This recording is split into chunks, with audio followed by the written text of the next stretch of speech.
ব্ল্যাঙ্কেটে লুকিয়ে মাদক পাচারের পর্দা ফাঁস। মালদা টাউন স্টেশন থেকে উদ্ধার 2 কোটি টাকা মূল্যের ব্রাউন সুগার, গ্রেপ্তার এক। কলকাতা এসটিএফ এর খবরের ভিত্তিতে মালদা টাউন স্টেশনে ডাউন বিবেক এক্সপ্রেসে অভিযান চালায় মালদা জিআরপি। ট্রেন থেকে আটক করা হয় সন্দেহভাজন কালিয়াচকের এক বাসিন্দাকে। তার কাছে থাকা ব্ল্যাঙ্কেটে তল্লাশি করতেই উদ্ধার হয় 460 গ্রাম ব্রাউন সুগার, যার বাজার মূল্য প্রায় 2 কোটি 20 লক্ষ টাকা। প্রাথমিক তদন্তে পুলিশ জানতে পেরেছে মণিপুর থেকে এই ব্রাউন সুগার নিয়ে আসা হচ্ছিল মালদার কালিয়াচকে। এই চক্রের সাথে আরও কারা কারা জড়িত রয়েছে তা খতিয়ে দেখছে মালদা টাউন স্টেশনের জিআরপি। ওই যুবককে গ্রেপ্তার করেছে জিআরপি। ধৃতকে সোমবার মালদা জেলা আদালতে তোলা হয়। আজকে আমাদের কাছে একটা খবর আসছিল কলকাতা এসটিএফ থেকে যে ভারী মাত্রা ব্রাউন সুগার যাচ্ছে ডাউন বিভাগ এক্সপ্রেসে। তো ওই খবর অনুযায়ী আমরা মালদা টাউন স্টেশনে অ্যাটেন্ড করি।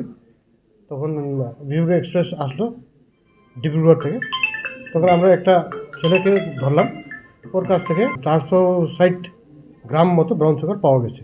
Value about market value 2 crores 2.20 crores এরকম। মণিপুর থেকে আসলে আর যাচ্ছিল টুয়ার্ডস কালিয়াচক দিকে যাচ্ছিল।